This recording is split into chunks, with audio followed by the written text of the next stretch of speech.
Stellar Technology Solutions, or software as a service provider, or philanthropic foundations. What's that? Okay. Thank you. Yeah, anyway, how many of you are responsible for awareness training? All right. How many of you have to go through awareness training? It's dreadful sometimes. Go on for, in our case, we're going over 2 hours of our training. Getting to be much. Wanted to do something a little bit different. So we thought of doing an escape room. Has anybody ever done an escape room? All right. So we scaled it down a little bit. Basically, it's a 60-minute. In our case, we did it for 60 minutes. You can do it for however you want, depending on what your challenges are. It's a themed room where you find, you go through different, solve different puzzles to get answers throughout the game. Then the winner is, picked on, selected based on the time that they. All right. So where do you want to start? Is with your objectives. If anybody's ever done any instructional design, always start with your objectives. A lot of people try to do rooms. They go ahead and create their puzzles and figure out the objectives. So create your objectives first. Make it relatable to everybody. So do it where you get multiple groups working together. I always say build teams that build. So in our organizations, we have diverse people. We have people in accounting and finance. We have customer service. We have technology. We have developers. We have IT. We have security. So we have a very broad spectrum. It's nice to bring people together in a situation where they can learn from each other and kind of work together. And work, we've had a lot of people that work together for the first time that have been with the company for years. So our mission, in this instance, we have a situation where the people in the game are assigned to the information security team was a simulated compromise, lost one credit card record. So if we can't define what one credit card record that is, what do you have to report on? All of them, right? So we need to define that one just to get scope. So the rules, the game master is always right. There was a 60-minute limit. All information associated with the game was classified. We were very worried about this, because this took about 3 weeks to get everybody through.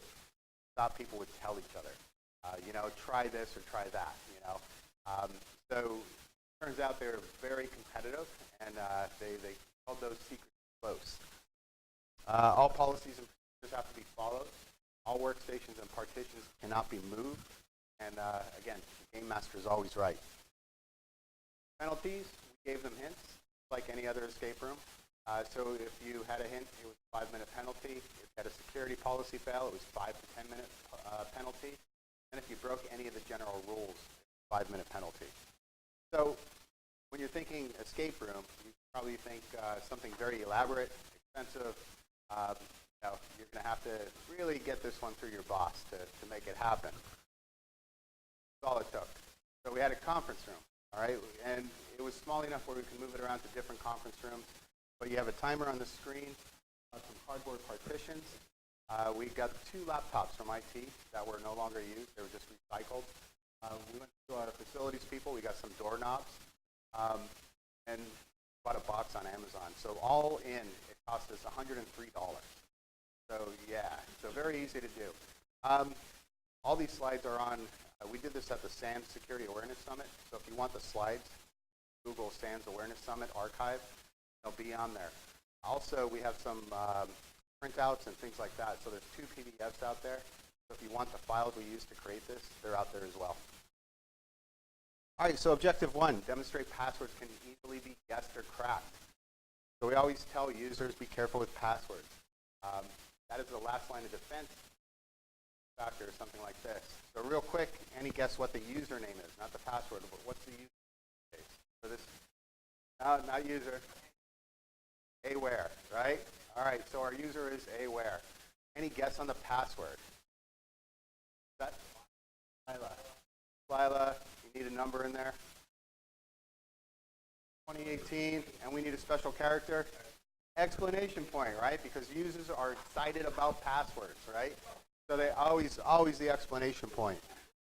So we highlighted, in case they weren't getting it, we highlighted it with the neon light or whatever it's called.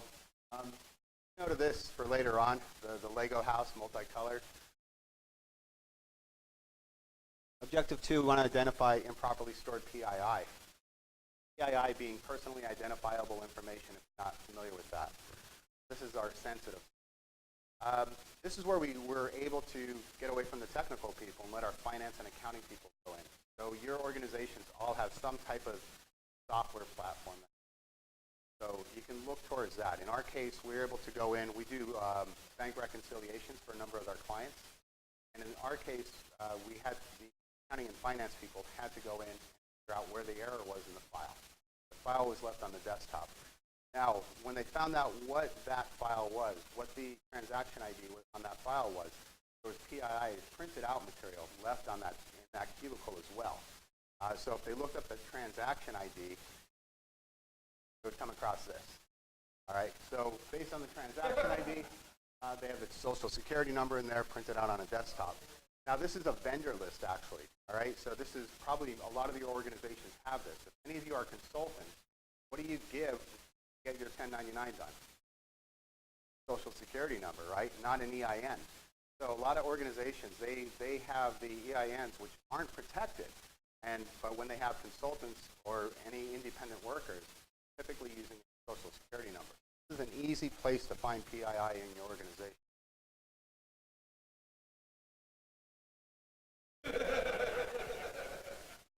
All right, subtle clues throughout, right? Objective 3, the level of protection should be proportionate to what we're protecting. In this case, we had our access cards that we're using, and they're in the box. So the box is really not suitable to store anything securely in there. You can and pop those out or step on it, it's balsa wood. Or you can use the 5589 from the transaction ID we crossed earlier and unlock the lock. Now once we were in there, we had the access cards. So a lot of us use those HID access cards.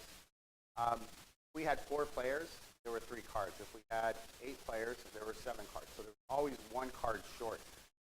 Somebody didn't get one. Also in there was a Caesar cipher, a brief explanation as to how to use the Caesar cipher. Objective 4, demonstrate compliance of physical access control policies. So how many of you have rules where you can't tail? Right? You see people trying it once in a while. So we thought for sure we were going to penalize somebody here. Everybody that went through followed the rules though. Not one person walked through. So basically you scan your card on the first one, it'll turn green, you're able to pass. If it turned red, or if you didn't have a card, then you couldn't pass. So everybody's turned green, except for the one person without a card. They had to stay on that side of the room. Naturally, they were discouraged by that because everybody else got to play on the other side. But we'll get back to them. And recognize the risk of password reuse. I want to emphasize to our users that using a password, if it gets compromised in one place, that an adversary can have access to 20 places that password somewhere. First thing that happens when password dumps go out there, adversaries go out and they get the username and password, start trying it on all the banks, credit card sites, banks, anything of value. So what do you think the password is for this? Computer over here. Where's this slide? 2018 explanation, right? It was the same one. So just by reusing that password, you're able to get back in again. All right, so when they logged into that second terminal, number 10 showed up on the screen. Guess what that might be for? No, that's a good tip, though. That's something we're driving home. All right, we'll get back to that, though. So this is exactly what we wanted people to do when they came across anything. Has anybody ever worked incident response? Best friend is what? Whiteboard, right? All right, communication, tracking information, sharing information, right? So we wanted people to use the whiteboard to work as a team. So something as simple as this, we said write it on the board, and we'll come to you later on. Objective 6, identify phishing attempt emails. So we put up on the other panel printed out some phishing emails, And 2 of them were real emails, legitimate. 4 of them were fake. So again, we used the whiteboard. We told them to write all the colors. So they all have colors on top. Write all the colors down on the board. Cross out the ones that are real. Once they did that, came up with this. Oh, where do we see colors before? Lego building, right? All right, so once we have those colors, when they took apart the Lego building, the green Legos were Y's, the blacks were P's, grays were E's. Really means nothing, right? Those letters right now. All right, so next we wanted them to perform a manual cipher decryption. This is where we get back to our Caesar cipher. So we have the number 10 on the board, right? We take those letters, and we have O-F-U-R is what they translate into. What's that spell? What word can we make? 4. All right. Also on that desk was, while people are figuring that out, somebody else is usually tearing apart the desk, had a dictionary. That was a safe. In that, guess what the combination was? 444. Thank you. All right, next we wanted them to do a file decryption. 7-zip. How many do you use 7-zip?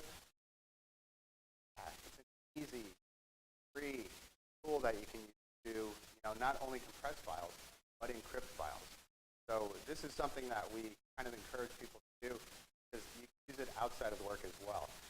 So many people I talk to that we've taught how to use this, they're talk to their realtor or the bank or somebody like that, and they're saying, just email that form over. And they always come back with stories saying, I told them no. You have to protect it. They walk through the bank on doing 7-zip, work through the realtor with using 7-zip. Now, this is a big thing that happens. I get asked all the time to email things over, and it's a way. But we want our users to do it that way too. 7-zip is something that's everybody, and it's very easy to use. So in this case, they had a file on that desktop they had to decrypt. Inside the dictionary was a piece of paper and had the password on it. I left that part out, sorry. So once they had that, they were able to uncompress the file. The file was just called hash.docx. When they opened it up, it looked something like that. And we wanted them to crack a hash online.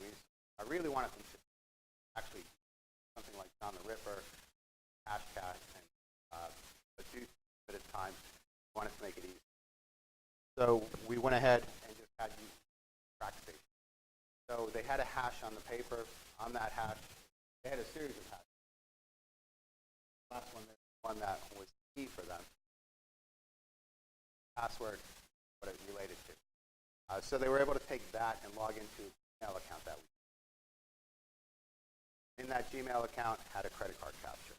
So they were able to look at the credit card capture, card number, as well as all the other information. And objective 10, demonstrate methods to send. Yes. Sure.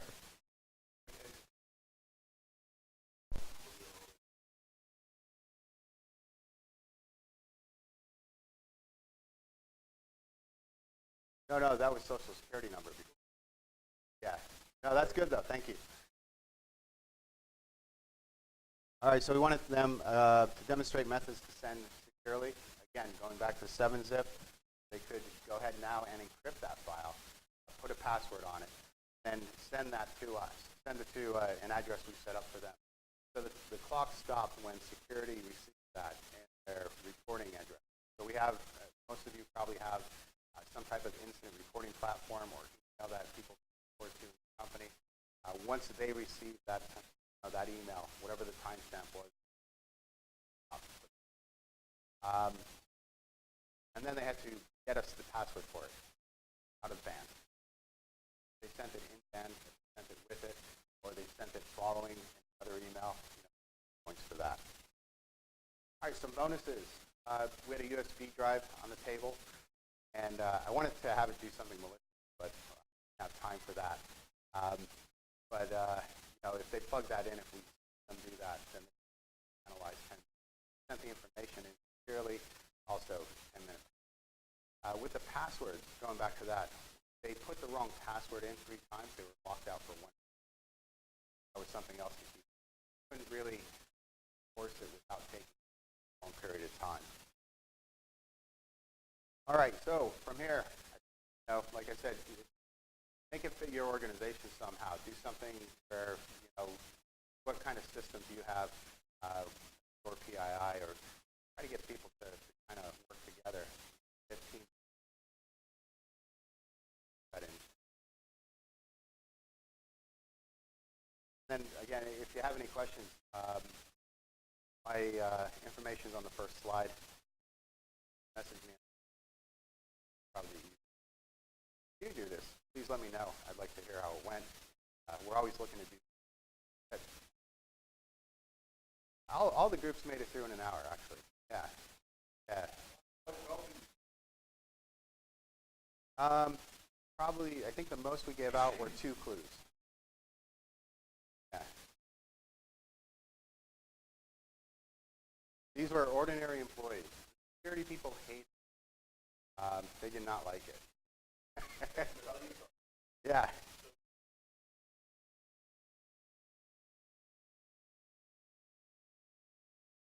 Yeah, so actually, we did a survey after this, company-wide survey, and the majority of the people said absolutely. They would much prefer this over the slides.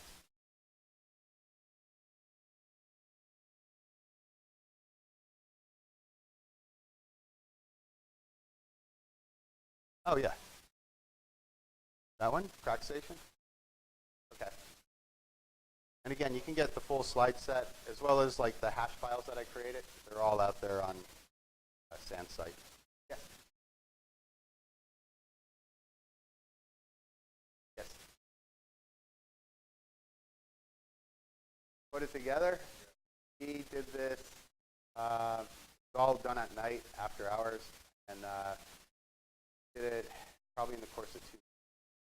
And we probably have about, I mean, this is coming up with the ideas, the concepts, and everything else. Probably about 20 hours in. Yes.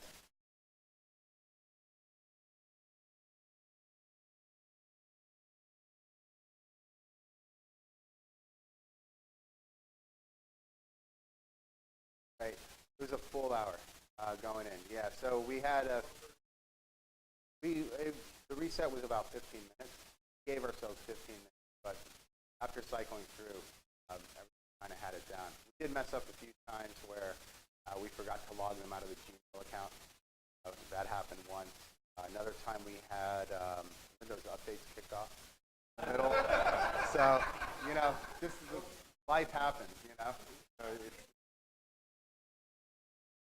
definitely. Yep. Yeah, so we're trying other games. We just did a capture the flag, which kind of mixed review, but we're going to go back and revisit that. Yeah, so a lot of things we can make it fun. So I went to the SANS Awareness Summit, and that was August in 2018. And on the drive back, FedEx was doing this on a larger scale, and thought, might be something. I really wanted something different. Hours of slides. Anything else? Please reach out to me if you have any questions.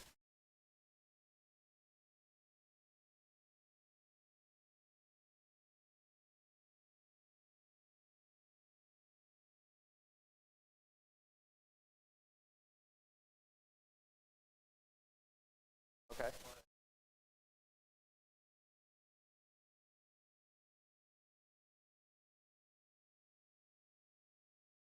Right. So if you want a game for incident response, similar to,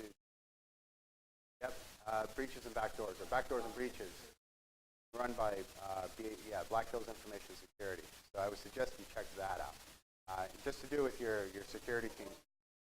What's that? Yeah. Yep. Definitely. Yeah, so check that out. That's a good game. I'm looking at other things too. I'm looking right now to do, remember like Oregon Trail and those games? So I'm trying to do something like that right now, Python. So, yep.